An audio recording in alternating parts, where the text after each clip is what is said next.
Bismillahirrahmanirrahim. Assalamualaikum warahmatullahi wabarakatuh.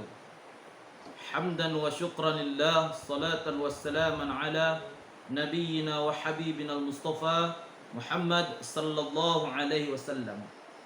Para pendengar dimanapun anda berada, puji syukur kita kehadirat Allah subhanahu wa ta'ala.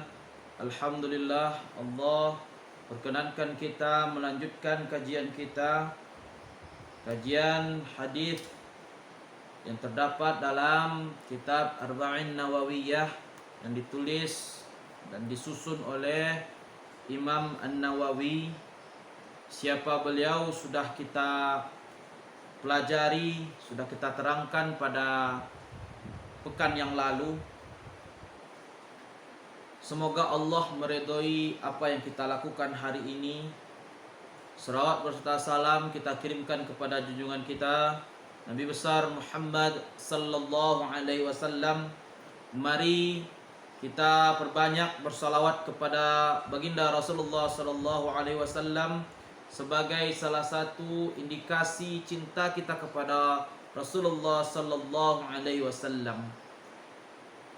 Para pendengar, para penyimak dimanapun anda berada, pada kesempatan kali ini kita akan lanjutkan pengajian kita, pembahasan kita mengenai hadis-hadis yang terdapat di dalam kitab Arba'in Nawawiyah.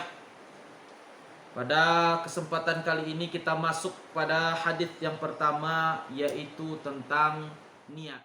Hadis ini statusnya sahih karena diriwayatkan oleh Imam Bukhari dan Imam Muslim, yang mana Imam Bukhari dan Imam Muslim ini sangat jeli di dalam penentuan derajat hadis yang dimasukkan ke dalam Sahih Bukhari maupun Sahih Muslim. Hadis ini bercerita tentang pentingnya niat di dalam kita melakukan segala sesuatu dan penilaiannya dalam agama Islam. An Amirul Mukminin, dari Amirul Mukminin Abi Hafsin Umar bin Khattab. Amir Mukminin ini orang yang digelari Amir Mukminin atau pemimpinnya orang-orang beriman, yaitu Umar bin Khattab. Jadi nama aslinya adalah Umar bin Khattab, yang diberi awalnya adalah Abi Hafsin. Jadi lakabnya ini adalah Al-Faruq. Al-Faruq atau pembeda. Nah, kunyahnya itu Abi Hafsin. Jadi di dalam orang Arab itu ada namanya kunyah, ada namanya lakab, ada yang namanya nama atau ism. Nah, jadi beliau ini kunyahnya itu adalah Abi Hafsin, lakabnya adalah Al-Faruq. Para hadirin yang dirahmati oleh Allah, an Amirul Mukminin Abi Hafsin Umar bin Khattab radhiyallahu anhu. Hadis ini diriwayatkan oleh Sayyidina Umar dari Rasulullah sallallahu alaihi wasallam, semoga Allah meridhoinya. Sami'tu Rasulullah sallallahu alaihi wasallam yaqul. Kata Sayyidina Umar bin Khattab, aku telah mendengar bahwasannya Rasulullah sallallahu alaihi wasallam berkata, innamal a'malu binniyat, bahwasannya segala sesuatu amal itu tergantung niatnya. Ini kita akan jelaskan juga niat yang bagaimana. Kita lanjut dulu lafal hadisnya. Wa innama likulli imri'in ma nawa, maka orang itu akan mendapatkan, setiap orang akan mendapatkan sesuai apa yang ia niatkan. Faman kanat hijratuhu ila Allahi wa rasulih, siapa yang berhijrah karena Allah dan Rasulnya, karena patuh kepada perintah Allah dan Rasulnya, fahijratuhu ila Allahi wa rasulih, maka ia akan mendapatkan pahala dari hijrahnya karena Allah dan juga karena Rasulnya.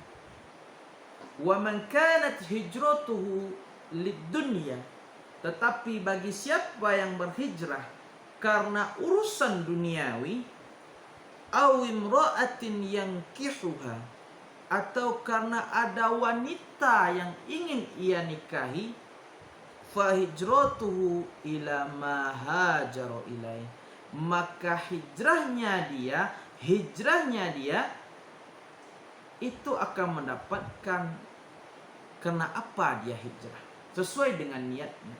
Jadi hadis ini pada dasarnya itu bercerita tentang kaum muslimin ketika itu yang ingin hijrah mengikut Rasulullah SAW, tapi orang ini imannya tidak begitu kuat. Kalau bahasa lainnya adalah orang-orang yang tidak konsisten. Ada yang ketika itu hijrah karena benar-benar ingin mengikuti perintah Allah, ingin bersama Rasulullah. Tetapi ada juga segolongan dari kaum muslimin ketika itu hijrahnya itu karena ada wanita beriman yang cantik yang ikut hijrah dengan bersama Rasulullah. Jadi dia ingin ikut dengan itu. Ada juga karena urusan duniawi yang lainnya. Maka Rasulullah SAW di sini mengatakan, faman kanat hijratuhu lid-dunya, siapa yang hijrahnya karena urusan duniawi, aw imra'atin yankihuha, atau karena perempuan yang ingin ia nikahi, ia ikut juga hijrah, tidak murni tulus karena Allah, fa hijratuhu ila ma hajara ilaih, maka ia tidak akan mendapatkan apapun di sisi Allah kecuali tujuan hijrahnya tadi.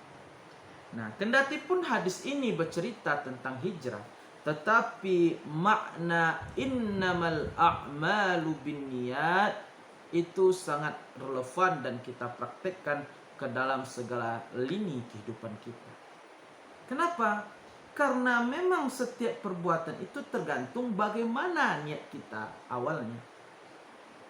Perbuatan yang sama, awal, pertengahan hingga akhir yang sama akan mempunyai nilai yang berbeda apabila niatnya juga berbeda.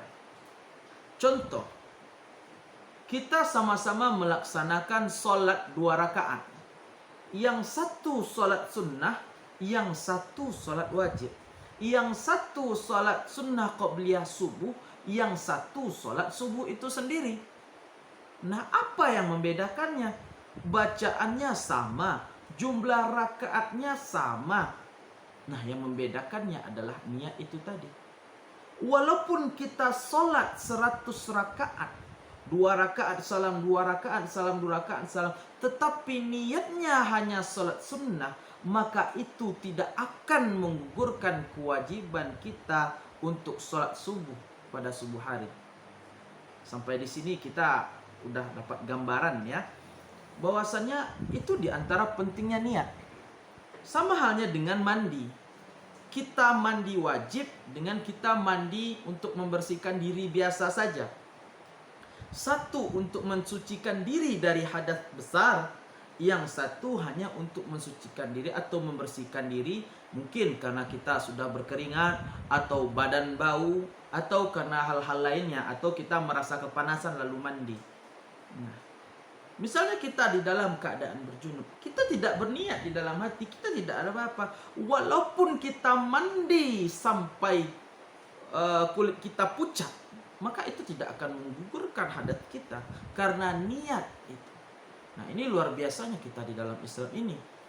Nah, namun juga di dalam banyak hal kita melakukan, ketika niat-niat yang berupa kebaikan-kebaikan itu langsung dicatat oleh Allah Subhanahu wa taala.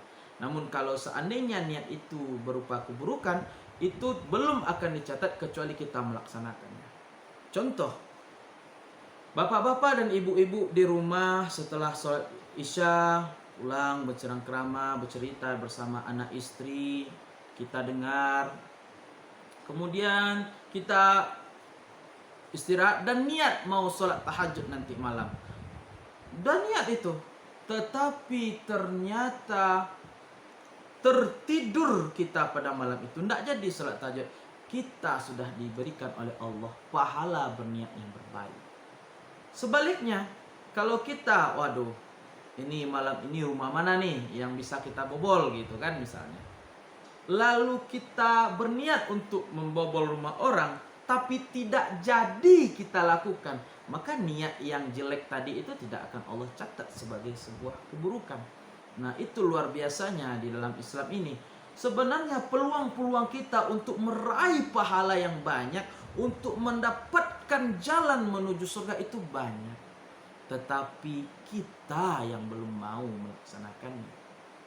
Innamal a'malu binniyat.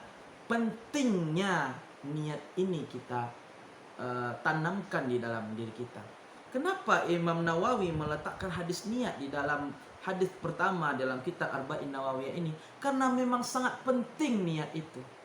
Ketika niat kita tidak jelas, maka apapun kegiatan kita yang kita lakukan itu tidak akan fokus. Kita akan kurang bersemangat. Tetapi ketika ada niat, ada azam, ada tekad yang kuat, maka kita akan penuh semangat dalam menjalani hidup ini. Contoh, kita beraktivitas sehari-hari. Mungkin Bapak Ibu ada yang berprofesi sebagai dokter, ada yang berprofesi sebagai supir, ada yang berprofesi sebagai guru, atau apapun profesi kita. Ketika kita bekerja hanya sebagai bekerja, menjalankan rutinitas saja, tidak ada visi yang ingin kita lakukan, maka ya sebatas itu saja. Akan cepat timbul kebosanan, akan cepat timbul rasa lelah. Tetapi ketika ada visi yang jelas, ada tujuan yang jelas, ada niat yang jelas, kita tidak akan mudah untuk menyerah. Kita akan tetap fokus sampai apa yang kita niatkan itu mendapatkan pahala di sisi Allah. Sampai apa yang kita niatkan itu tercapai. Bukan begitu? Nah, sama halnya dengan cita-cita kita. Ketika kita ingin menggapai suatu tujuan, pasti kita langsung ke sana. Ketika ada yang ingin membawa kita ke sana ke sini, kita tidak akan mau karena tujuan kita jelas, niat kita jelas. Ketika misalnya kita untuk simple saja di dalam kehidupan ini, kita mau pergi ke SPBU mengisi minyak motor atau mobil kita. Nah, kita tahu nih, mobil kita nih harus diisi minyaknya. Kita tidak mau mobil kita ini mogok karena kehabisan bahan bakar. Tujuan kita berangkat tadi adalah ke SPBU. Minyak kita pas sampai SPBU, tidak lebih.